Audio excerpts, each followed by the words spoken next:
It was almost midnight when I heard the cry. Not the kind that belongs to a restless cat or a night bird, but the soft, trembling sound of something new. Fragile, human, afraid to exist too loudly. I froze with my hands deep in a pile of damp linens, the scent of lavender soap clinging to my fingers, my heart thudding so hard I could hear it in my ears. The laundry room was still, the kind of stillness that feels watched. At first, I thought I was imagining it. The Davenport mansion, with its echoing halls and marble floors, had a way of turning sounds into ghosts. But then the cry came again, thinner this time, as if the tiny lungs had already grown tired of asking for help. I dropped the towel I was folding and turned toward the wicker basket in the corner, the one the housekeeper, Mrs. Barlow, had told me to leave until morning. A small blanket rested on top, yellowed from sunlight and years of washing. Beneath it I saw a shadow shift, my throat tightened. "Hello," I whispered as if the darkness could answer. The cry came again, closer now, desperate. I lifted the blanket. There, among the clean sheets and folded baby clothes that Mrs. Barlow had brought from storage for donation, lay a newborn, tiny, red-faced, wrapped in an old flannel cloth, and pinned to that cloth, a folded piece of paper. With shaking hands, I opened it. One word, my name, Clara. For a moment, the room spun. I stared at the word, trying to make sense of the impossible. My name wasn't rare, but it wasn't common either. Not here, not in this house. Not in a city where I was supposed to be invisible, one of the countless maids who came and went with the seasons. The baby whimpered softly, little fists clenched, eyelids fluttering like moth wings. I pressed my palm against my chest to steady my breathing. The air smelled of detergent and fear. I whispered, "Who left you here?" The walls gave no answer, only the faint hum of the boiler beneath the floor. I looked toward the back door, locked. The windows shut tight. No footprints in the fresh layer of rain outside. Whoever had left the child had done it quietly, like a ghost. I wanted to call Mrs. Barlow, but something stopped me. An instinct, sharp and certain. If this was some kind of message, it wasn't meant for her. It was meant for me. I scooped the baby into my arms. She was so light I almost didn't believe she was real. Her skin was warm, her tiny heartbeat quick and urgent against my wrist. A small birthmark, the shape of a crescent moon, sat on her collarbone. For reasons I couldn't explain, my throat closed when I saw it. I had one just like it, smaller, faded, hidden beneath my shoulder. I sank into the chair beside the iron press, clutching her close. "It's okay," I murmured. "You're safe. I've got you." The baby quieted. I sat there for what felt like hours, rocking her back and forth, my mind caught in 1,000 questions that refused to form answers. Who would leave a baby here in the servants' quarters? How did they know my name? And why did I feel, deep down, that this wasn't a coincidence? By dawn, my decision was made. I couldn't tell anyone yet. Not Mrs. Barlow, not Mr. Davenport, not even the other maids. The house ran on gossip, and gossip in this place was currency. I cleaned the baby gently in a wash basin, careful with the soap, humming under my breath to keep her calm. She watched me with unfocused eyes, the way newborns do, as if they're looking through you and into something older. When she finally fell asleep, I wrapped her again in the flannel and hid her in the bottom drawer of the linen cabinet, lined with folded towels to keep her warm. I hated myself for it, but I didn't know what else to do. The mansion was waking. Footsteps echoed above, voices carried through the vents. The kitchen staff clattered pans, and the smell of bread and coffee began to fill the air. By the time Mrs. Barlow came down to inspect the morning chores, I was already at the ironing board, the baby's soft breathing masked by the hiss of steam. "Long night, Clara?" she asked, glancing at me over her spectacles. "Yes, ma'am," I said, keeping my tone even. "Just catching up," she frowned. "You're pale." "Didn't sleep much." She studied me a moment longer, then nodded toward the basket. "Strange, isn't it? Someone must have mixed in some old things from the attic. I swear I didn't tell anyone to bring baby clothes down here." I froze. Maybe one of the girls found them cleaning. Maybe, she said slowly, unconvinced. Well, finish up and come to breakfast.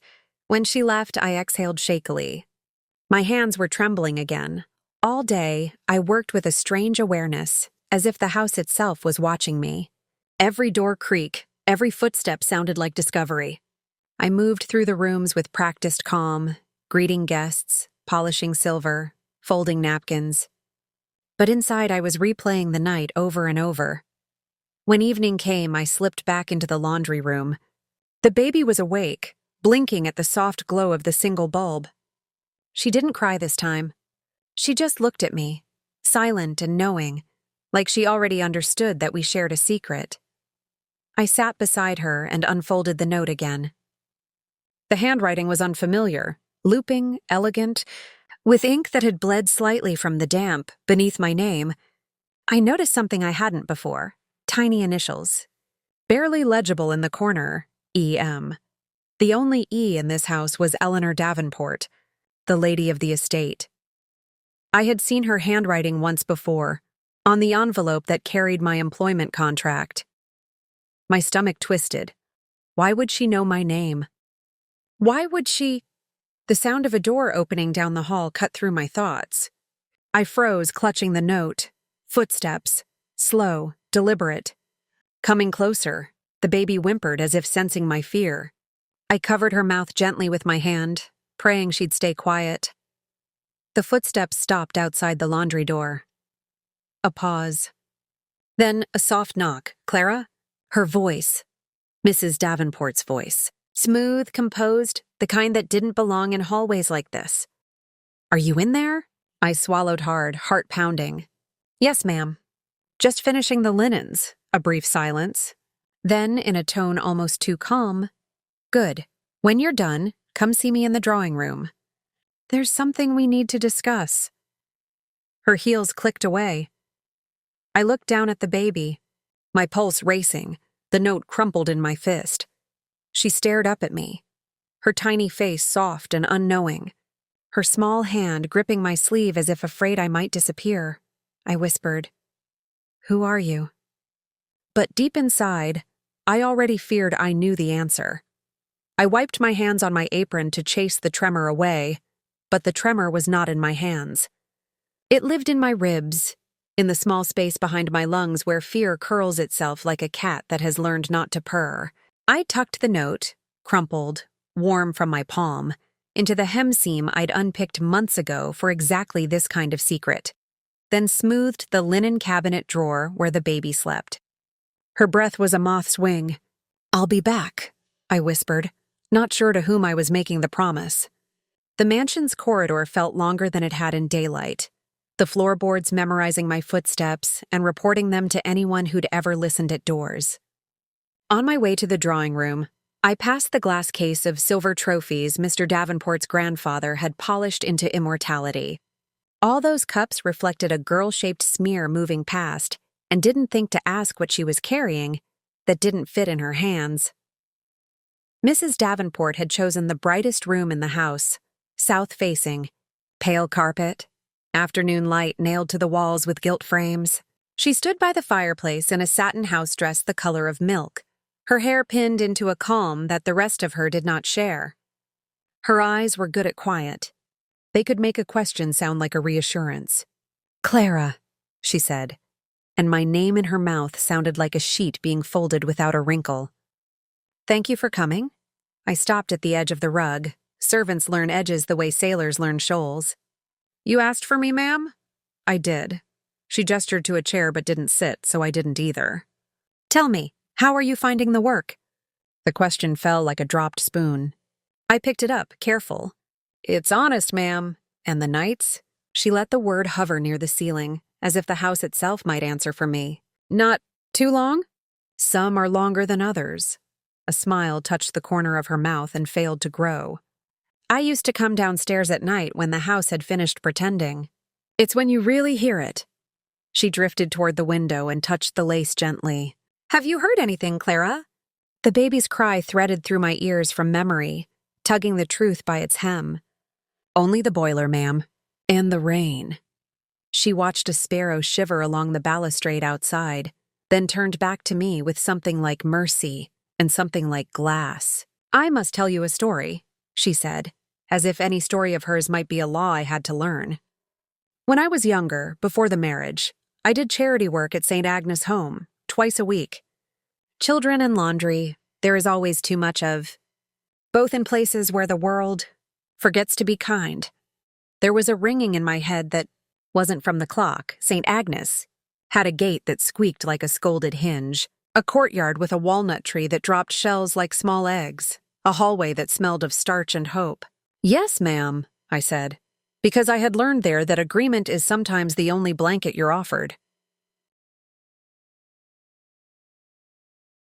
"I don't say this for praise," she went on, "but because secrets have a way of finding their way back to those who thought they had locked every door."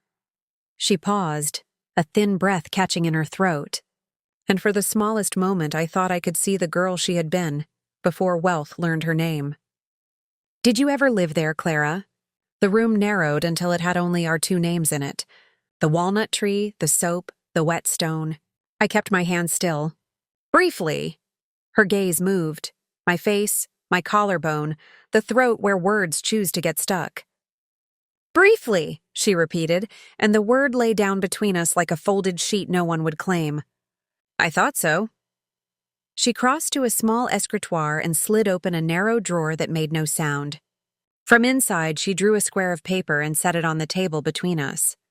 It was a photograph, thin and glossy, the edges worn soft by years of being handled. Two girls sat on a bench beneath a tree I knew without meeting, knees touching. A single ribbon shared between them because some things must be borrowed to feel like yours. The older girl stared straight at the camera with the hardness of someone who believes she can earn safety by holding still. The younger leaned into her, chin up, eyes full of the kind of bravery that gets you called reckless. On the younger girl's collarbone, just visible where her dress bowed, a dark little crescent, my whole past unclasped. "Who took this?" It came out in a voice I kept for accidents. "A nurse," she said. "I paid her for a few keepsakes the day they placed the older girl. I was fond of them." She slid another card forward, an index record, ink faded, penciled notes layered by several hands. A name had been scratched out and written again, and below it, a single capital, M. The rest of the line was torn away. "The younger wasn't placed," she said quietly. She disappeared a month later. No record. No forwarding address for a child, as if childhood were a letter and not a door. I could feel the seam in my hem against my hip. I could feel the note there, the looped letters, each curve remembering the hand that made it. "Why are you telling me this?" "Because sometimes a house built on forgetting begins to creak." She tilted her head, studying me with care that felt like measurement. "I heard a sound last night from the service hall. Not the boiler, a cry. Small, not a cat." The white dress moved as she breathed in and the air around it turned bright and unforgiving. "Is there something you should tell me?" All the answers presented themselves like knives. "Choose one. You'll still bleed." "Mrs. Barlow keeps the cupboard stocked," I said. The pipes knock. Clara." She gave me my name again, sharpened. "You're a clever girl." "I like clever girls. Unfortunately for us both, clever is heavy when there's nowhere to put it down." She reached into her sleeve pocket and lifted a pin from the silk. A mother-of-pearl oval, initials engraved so small you could miss them if you wanted to. E.M. The room tilted. "Montgomery," she said softly, reading my face. "Before Davenport, you see? It is not so strange that a note with my maiden initials should be in my possession. The seam might as well have been fire." The paper burned against my skin without light. "Ma'am," I said, and the word meant please, and the please meant not yet. Her voice softened. "I only want this house not to make a liar of me twice. I gave money and prayers to places like St. Agnes because my father told me it was what our kind did with guilt. I don't want the only honest thing I've ever done to be a secret I have to beg for in my own hallway." She placed the photograph back in the drawer and closed it with a fingertip.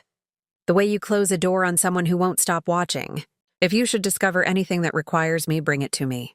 Not to Mrs. Barlow, not to my husband. To me?" I could have told her the truth then and set the story on a track it could follow without derailing. Instead, I watched her walk back to the fireplace and smooth a non-existent wrinkle from the mantel scarf. The clock on it ticked the old woman's heartbeat of houses that outlive the people inside them. "Yes, ma'am." She exhaled like a woman who had set down nothing and pretended it was enough. "You may go." In the corridor, the portraits looked more nose than face, disapproving even from a different century. Mrs. Barlow was waiting for me near the service stair with a basket of napkins pressed into a soldier's formation. "What did she want?" she asked, wiping an invisible mark from a banister that had never been dirty. "She wanted clean linens for the blue room," I lied, "because sometimes a lie keeps a baby warm." Her mouth pinched. "Everything in this house wants clean linens. You're pale, girl. Eat something." The kitchen stung with steam and onions. Cook slid me a heel of bread and a pear without looking at me, which is how kindness is done when it knows you cannot afford to owe it back. I swallowed what I could and carried the rest in my apron, past the scullery where the floor held a map of old spills nobody scrubbed because some stains grow too deep to show you any mercy for the work. When I slipped into the laundry room at last, the small sound of breath met me like a blessing that didn't ask for the right words. She was awake. Her eyes had learned to find light and accuse it of being too bright.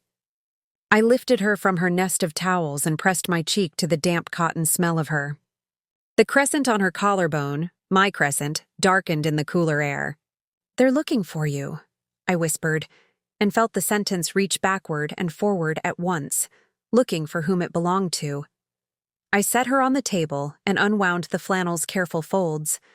The pin that had held the note had missed pricking her by the grace of a shiver. I slid the paper free from my hem and opened it again on the iron's board. "Clara," inked with a hand that wrote for a living.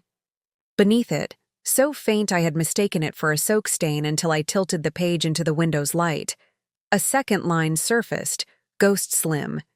"Do not take her upstairs." Not yet. The room shrank to the size of a hand. Upstairs meant light, witnesses, the laws of the rich. Not yet meant someone else was moving across the board and wanted me to hold my square until they could choose a better one. I looked at the baby, whose mouth had found the promise of a cry and was considering it. "Who is she to you?" I breathed to the note, then, to be fair, to the ceiling. "Who am I to you?" Footsteps passed the door and kept going. Outside the window, the sparrow fanned its wings dry and flew. I found a small bottle left from the nursery storeroom, warmed milk in a pan the size of my palm, and fed her slowly, her breath finding that first arrangement a body makes with survival when it decides to stay. On the shelf beside the bluing and starch sat a wooden box I had taken from a flea market, cracked lid, a pattern of vines nearly rubbed invisible. I lined it with the softest towel I owned and laid the baby in it when she had fallen asleep mid-swallow, her lips parted in an O that never needs apologizing.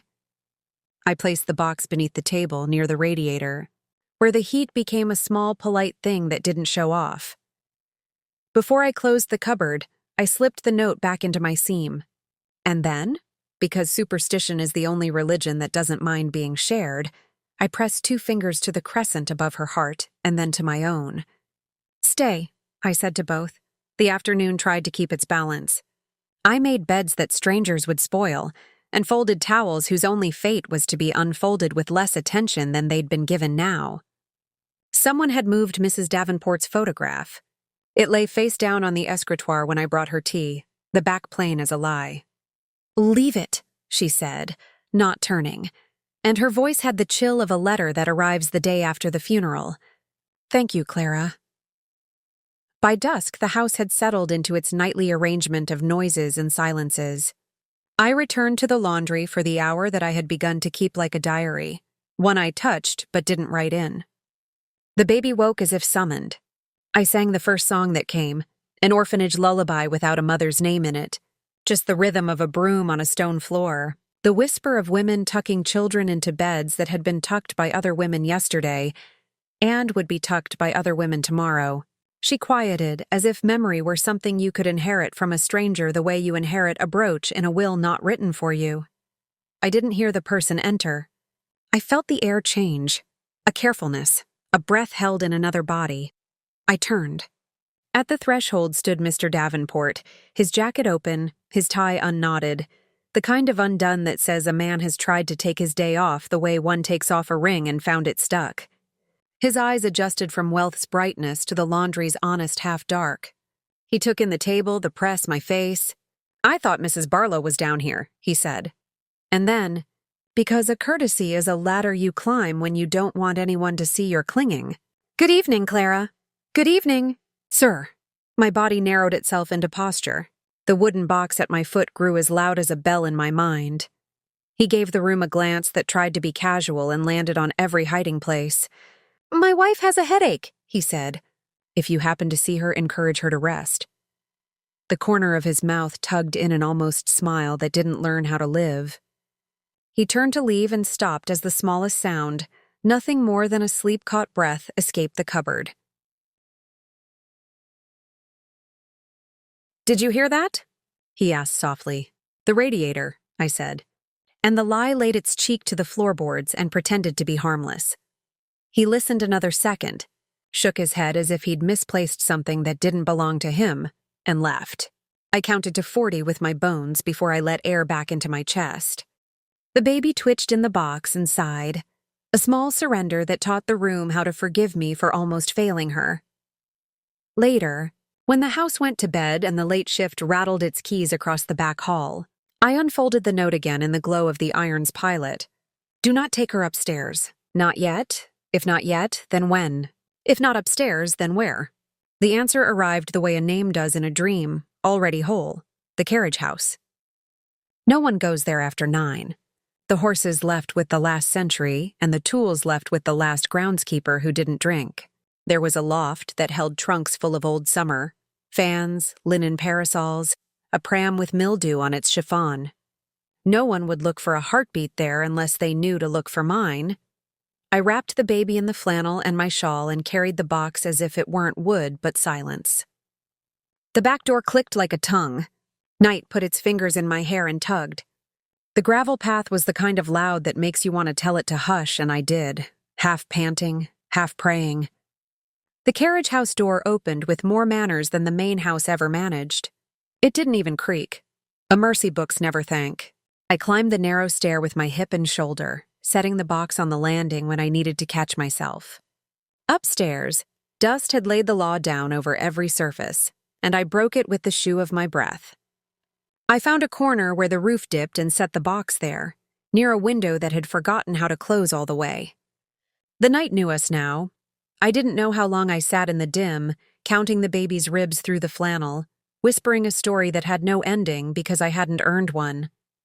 When I finally stood to leave, something caught under the shawl and slid. A paper, folded into a square so precise it felt like a habit. It had been near the bottom of the box, lodged in the towel lining. I hadn't seen it before. My hands shook. I opened it. "Clara," it read. Not the same hand that wrote the first note. This one smaller, tighter, ink bitten into the paper like a secret didn't want to be lost again. "You were promised to me once." The next line was blurred with water, or tears, or time. Then, "If you love her, wait until Thursday. I will come to the West Gate at midnight. Do not tell Eleanor." Eleanor. Not Mrs. Davenport. Not E.M. Eleanor. Like a girl at a gate with a walnut tree and 2 children sharing a ribbon. My heart tripped over the memory of the pin, the photograph, the white dress that had never seen laundry water. Wait until Thursday. It was Monday. Midnight was a place my body remembered from work, from hunger, from prayers spoken into the backs of my hands. Do not tell Eleanor. Wind pushed the loose window against its latch and let it go again, a mouth practicing speech without risk. I folded the paper with care I did not afford anything that belonged only to me, slid it beside the first note in my seam, and kissed the wool near the baby's hair. 3 nights, I promised softly. 3 nights and we will find the West Gate together. On the way back across the gravel, the moon held the house in a ladle and studied what it had stirred. I was almost to the door when a figure detached itself from a shrub shadow and straightened. A uniform, cap in hand, eyes too alert for a man bored by good pay. The night guard. He tipped his head, not quite a bow. "Evening?" he said, his voice the kind that would testify to anything if asked in daylight. "Did you hear a child crying?" I set my hand flat against the door to keep it from remembering how to shake. "No," I said, and let the lie find its place among the rest. "Only the boiler." He studied my face, then the carriage house, then the soft dark that keeps secrets cheaper than people do. "Boiler's been quiet since August," he said. "Then it was the wind," I answered, and opened the door fast enough that the last thing he saw was a girl too tired to learn a better story and too stubborn to stop telling this one. Inside, the house breathed its heavy, perfumed sleep. Upstairs, a woman in white lay under a headache that might have been a life. In the loft, a box held a baby and a promise. And in my hem, a second note burned like a small, disciplined star. "Do not tell Eleanor." Thursday waited the way a cure does when it is bigger than a wound and slower than a clock. I lay down on the cot beside the iron and counted my breaths the way Father told us to count at St. Agnes when our stomachs were learning patience. Somewhere between 30 and mercy, sleep found me. If it dreamed, it didn't tell me what about. Thursday had never felt so far away. Each day between then and now stretched thin and trembling, like the thread that kept my life from falling apart. The notes, both of them, hid inside the seam of my apron, and every time I bent or breathed too deep, I could feel them there, whispering against my skin like promises that refused to sleep. The mansion moved around me as if nothing had changed. But everything had. The ticking clock sounded louder. The footsteps upstairs carried new meanings. The silences were heavier, filled with secrets pressing against the walls like ghosts waiting to be named. The baby, my baby, though I dared not think it that way aloud, slept quietly in the carriage house loft. Every night, I crept out after the house had gone still, carrying bottles of milk, fresh linens, a small wooden rattle I'd found in the nursery. I learned the rhythm of her breathing, the small sighs that meant she was dreaming. I whispered lullabies I didn't remember learning, songs from a childhood that must have belonged to someone else, yet lived in my throat like they'd been waiting for this moment all along. And yet, as gentle as those nights were, they could not quiet the question that haunted me most. Who had written the second note? Someone who knew Eleanor, someone who had been there at St. Agnes, someone who claimed I was promised to them. Wednesday evening came wrapped in rain, the kind that starts soft, then turns cruel without warning. The other maids had gone to bed early, complaining about damp shoes and aching backs. I lingered near the laundry room, pretending to mend a torn sheet while my heart hammered against my ribs. Mrs. Barlow came in, muttering about the leak in the ceiling, and stopped when she saw me. "You'll work yourself sick, girl. Go on, finish tomorrow." "Yes, ma'am," I said. But I didn't move. She studied me a moment. "You've been different lately," she said. "Quieter. And quiet in a house like this makes people talk." "I'm fine."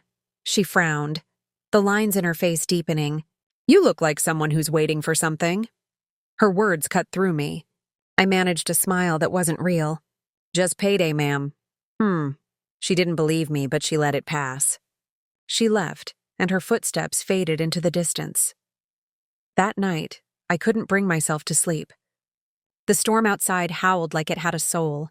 I sat by the window, watching the lightning paint the garden in flashes of white. Somewhere out there, beyond the west gate, someone was waiting. Or would be by midnight tomorrow. When the baby stirred in the loft, I knew it without hearing. I went to her, through the rain, my shawl soaked and heavy. Inside the carriage house, the air was cold, the roof leaking in thin streams of silver. She was awake, blinking up at me, her small fingers curled around the edge of the blanket. "Shh," I whispered, picking her up. "Just one more night, little one." I held her close, and for a while, the world felt small and simple again, just the two of us and the storm outside. But when I set her back in the box, something slipped from beneath the towel, another note. Folded small, tied with a thread the color of crimson, my hands trembled as I opened it. "Clara, the truth is in the blood." That was all. No signature. No initials. Just that one sentence. I didn't sleep at all after that. By morning, my eyes felt made of sand. Mrs. Davenport, Eleanor, had called for me again, this time to help her prepare the sitting room for guests. The storm had passed, and sunlight streamed through the tall windows, too bright, too cheerful, mocking my unease. She was dressed in pale blue silk, her hair pinned with pearls. On the surface, she looked serene. But her hands, I noticed them as I laid out the teacups, trembled ever so slightly. "Clara," she said, her tone soft. "You were at St. Agnes, weren't you?" "Yes, ma'am. Do you remember a woman named Beatrice?" The name hit me like a blow. Beatrice, the matron. Stern, unkind, but with eyes that softened when she thought no one was looking. She had run the orphanage like a queen in exile, her rules sharp, but her heart too fragile to survive the weight of so much loss. "Yes, ma'am," I whispered. "I remember her." Eleanor's eyes darkened. "She sent me a letter once. Years ago. Said she had to tell me something, but she died before I could read it. The envelope came back unopened." She hesitated. She mentioned a child with a mark, a crescent on the collarbone. The room swayed. I gripped the edge of the tea tray to steady myself. "I didn't think of it again until I saw you," Eleanor said quietly. "Until last week. You have that same mark." I didn't breathe. I couldn't. She stepped closer, her voice trembling now. "Clara, what was your surname before the orphanage?" "I never knew. And your mother?" "Unknown. They said she died giving birth." She nodded slowly, her eyes shining with something between hope and fear. "And if I told you that wasn't true?" The floor disappeared beneath me. "Ma'am?" She turned away, pacing. "Before I married Mr. Davenport, I made mistakes. One of them was loving the wrong man. He left before he knew, and when my father found out I was with child, he sent me away. I gave birth at St. Agnes under another name. I was told the baby died." She turned back to me, her hands shaking. "But what if she didn't?" For a long moment, I couldn't speak. I couldn't even move. The sound of the rain gutters outside filled the silence. She reached out, hesitated, then gently touched the space above my collarbone, where the crescent lay hidden beneath my blouse. "That mark? It's the same as mine." The world tilted. I stumbled backward, shaking my head. "No, that can't be—" "It can," she said, tears in her eyes. "It must." I felt dizzy, like the air had been pulled from my lungs.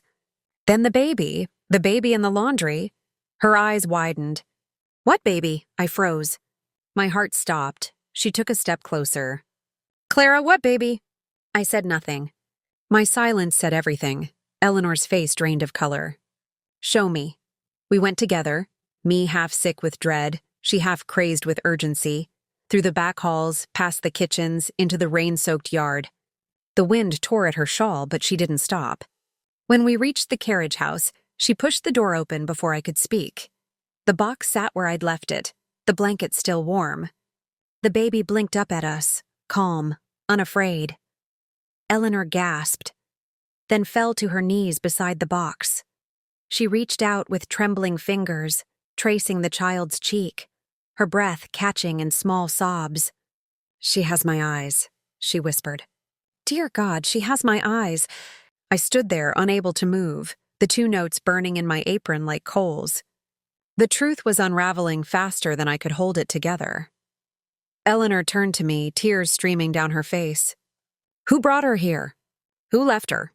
"I don't know," I said. "There was a note. 2, actually." "Show me." I handed them to her, my fingers shaking.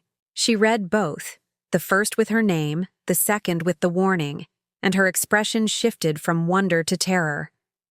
"This handwriting," she whispered. "I know it." Her eyes lifted to mine, full of something cold and broken. "It's my husband's." The baby whimpered. Thunder rolled somewhere in the distance. And for the first time since I'd found her, I felt afraid not of the mystery, but of the truth waiting to finish what it had started. The storm came back that evening, wild and vengeful, as if the heavens themselves had heard what Eleanor whispered in the carriage house and decided the world didn't deserve to stay quiet after that. I could still hear her voice.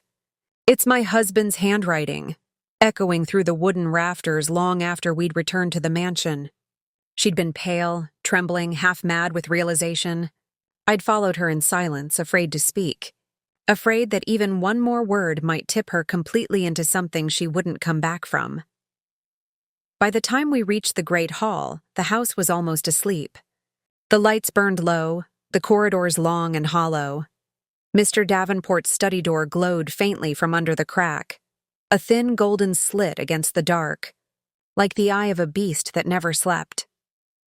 Eleanor stopped at the foot of the stairs. Her face was wet, from the rain or her tears I couldn't tell. She looked at me, her voice low and steady now. "Clara, go upstairs. You'll hear things tonight that you must never repeat." "Ma'am." I started, but she cut me off. "Please." For her sake. She meant the baby. The one asleep in the carriage house under a leaking roof, and a secret too heavy for her tiny chest. I nodded. But I didn't go upstairs. I hid behind the heavy curtain at the end of the corridor, the one that framed the portrait of Mr. Davenport's father, the man who'd built this house with more ambition than conscience. Through the crack in the door, I could see the study lit by a single lamp. Mr. Davenport sat behind his desk, sleeves rolled, tie loosened, a decanter half empty beside him. The storm rattled the window panes. He didn't notice Eleanor until her shadow fell across the rug. He looked up. "Eleanor," he said, startled. "You're drenched." She stood there in silence, water dripping from her sleeves, her hair undone. Her calm terrified me more than her tears. "Where were you tonight?" she asked quietly. He frowned. "In here, working." "Working," she repeated, the word a knife. "Writing, perhaps?" Something flickered in his eyes, confusion, then caution. "Yes, business letters, why?" She stepped forward and placed both notes on his desk. The ink had smudged from the rain, but the handwriting, his handwriting, was still clear. He stared down at them for a long moment, the color draining from his face. "Where did you find these?" "In the laundry," she said, with a child. The silence that followed was suffocating. The thunder outside felt quieter than their breathing. He stood slowly, running a hand through his hair. "Eleanor, you don't understand." "Then help me," she said. "Make me understand. Because the only story I can see is one where you took from me the only thing I ever loved, and hid her in a basket like a sin you couldn't bear to confess." He flinched. "That's not what happened." "Then tell me what did happen." I gripped the edge of the curtain, my knuckles white. He walked around the desk, stopping inches from her. "When we married," he said, his voice low. "I knew about the child. Everyone did. The city was cruel to you, Eleanor. You remember that." They whispered. They laughed. They called me the man who married shame. But I didn't care. I thought I could build a new story for us. And for a time I did. He paused, his jaw tightening. But then came the letter from St. Agnes, from Beatrice. She said the child had survived. That she was alive. Eleanor's breath hitched. "Why didn't you tell me?" "Because you were sick, Eleanor. You were weak after the miscarriage. I thought the news would destroy you, and—" His voice cracked. "I didn't know if it was true. Years had passed. I thought perhaps it was someone's cruel attempt to drag us into scandal again." He turned away, pacing. "So I wrote back. I asked for proof. And a week later, she sent me something. A document, half burned, with a name. Clara." I gasped silently. My knees almost gave out. "I went to St. Agnes myself," he continued. "But by the time I arrived, the orphanage was gone. Burned down. No records left, no children, no one alive except a few who'd been adopted or sent away. Beatrice was dead." Eleanor's voice broke. "So you gave up?" "I tried to forget," he said softly. Until 2 weeks ago, when that girl came here to work. And I saw her face." "Eleanor, she has your eyes."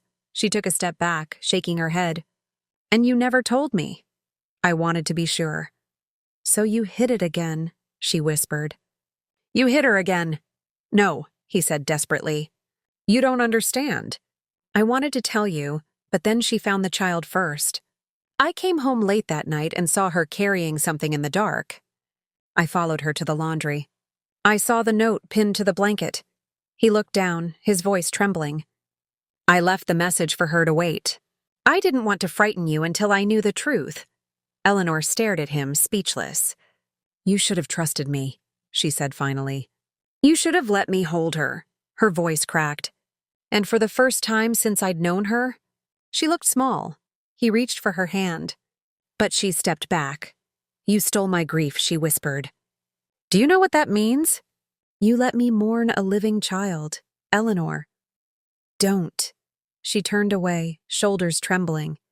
You loved me enough to marry me, but not enough to share my sin. He closed his eyes. It wasn't a sin. Then why did you bury it? The wind blew the window open. The papers on his desk scattered.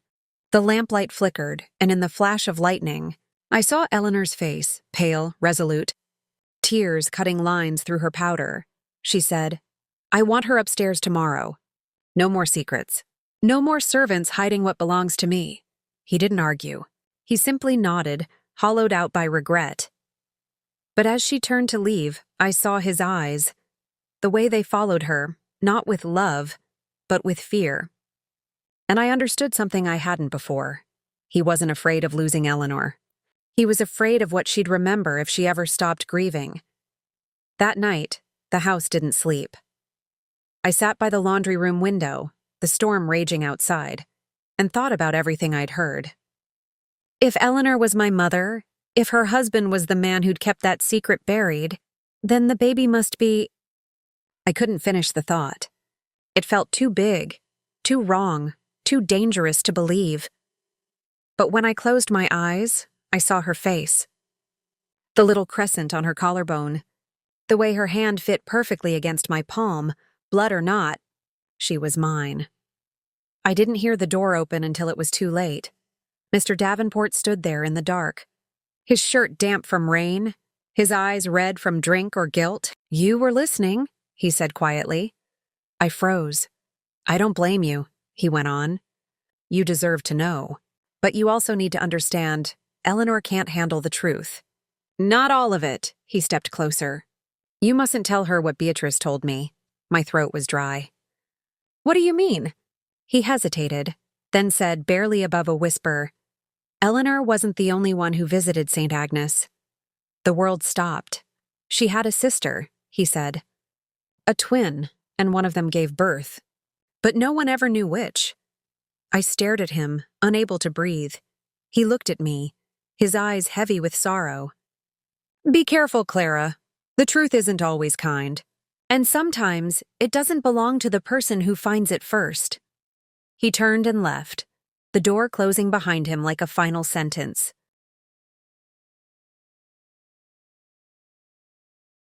I sat there long after the thunder faded, holding the weight of what he'd said like a stone, the truth in the blood. What if the blood wasn't Eleanor's at all? What if everything, the notes, the letters, the baby, had been part of someone else's story? And I was only standing in the middle of it, waiting to find out whose name was really written at the end. Morning came gray and heavy, as if the storm had left a piece of itself hanging over the mansion. The air smelled like wet stone and regret. I hadn't slept, not even a blink.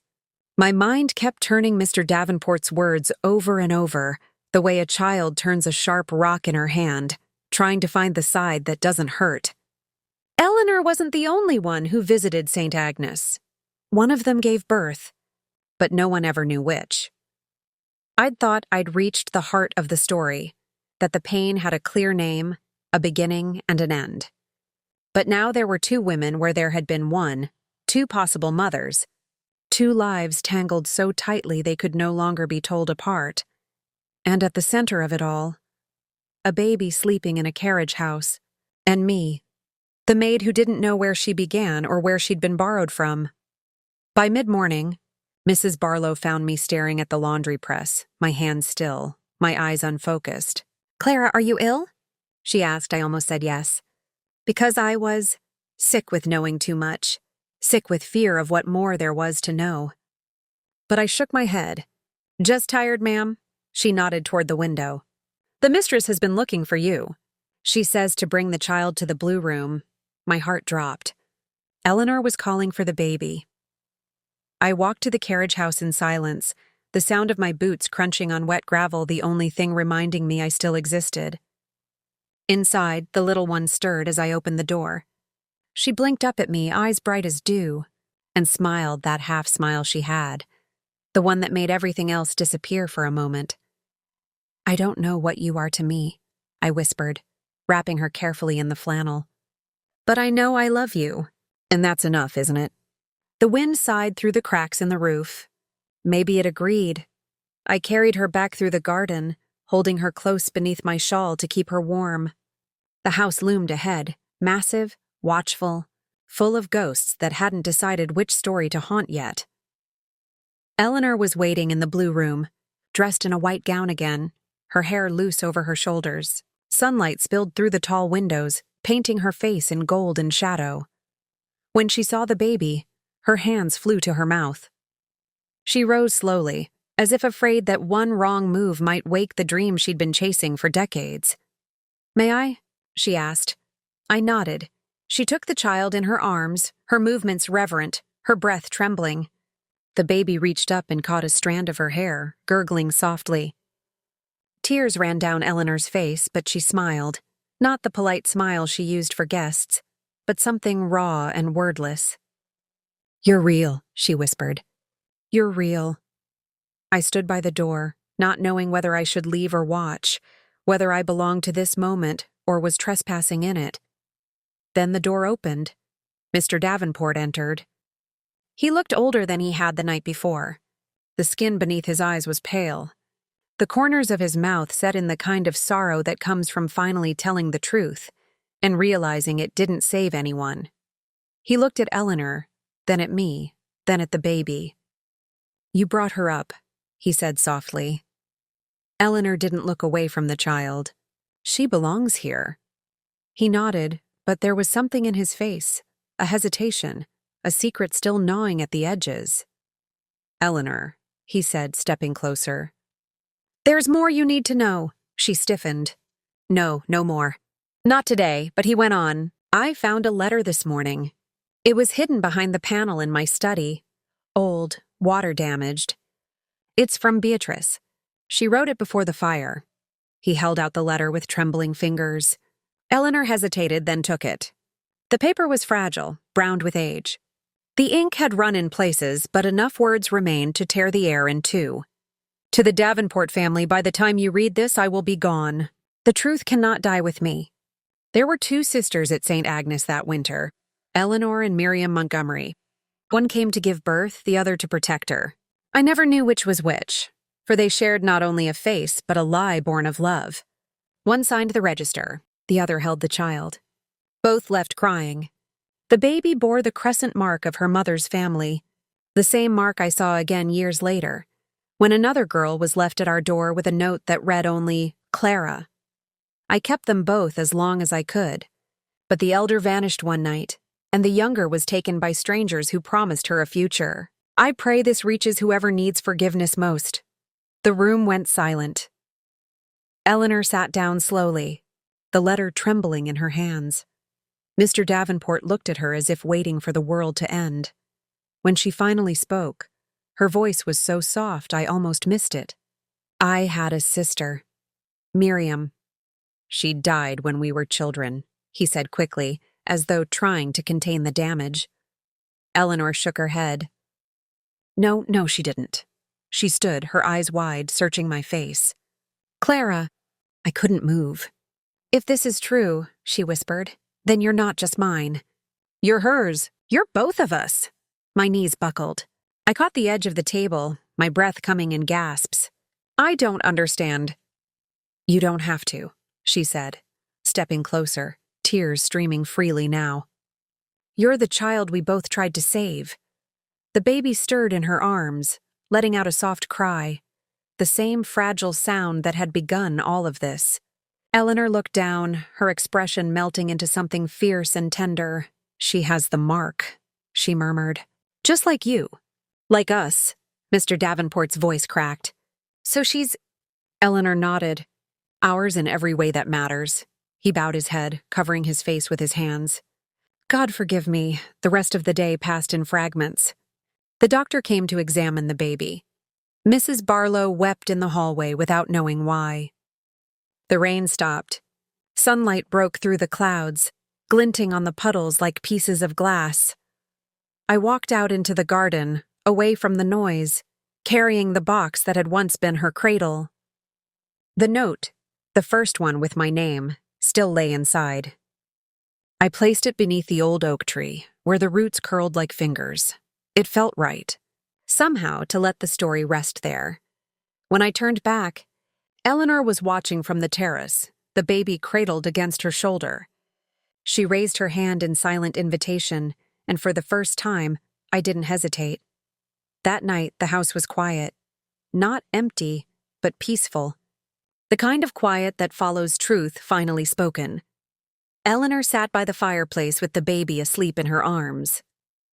I sat at her feet, the flames painting gold across our faces. She reached out and took my hand. When I thought she was gone, she said softly, I prayed that someone gentle would find her. Someone who would love her the way I couldn't. I believe that was you. I swallowed hard. I didn't know who she was. You didn't need to, she interrupted. You simply loved her. Her eyes met mine, tired, kind, and full of something I had never seen in anyone's face before. Recognition. You remind me of Miriam, she said. The way you care for others before yourself. The way you look at the world as if it could still be kind. I felt something inside me break open, something that had been locked away for years. I think I finally understand what family means, I whispered. She smiled faintly. So do I. Later, when she went to put the baby to bed, I stayed behind, staring into the fire. On the mantel sat a small wooden cradle plaque Eleanor had found in the attic that afternoon. Half-burned, carved with a single word. It was my name. Clara, below it. Faintly etched into the wood were the initials of the person who had carved it decades ago. M. Miriam Montgomery, my mother. Her sister. Their secret. My beginning. As the fire dimmed, I heard Eleanor's voice from down the hall. Soft, humming a lullaby I'd once sung in the laundry room, before either of us knew what it meant. I smiled through tears. The house was still. The ghosts were finally quiet, and in the room upstairs where the cradle now stood near the window, the baby slept with the peace of someone who would never have to wonder where she came from again.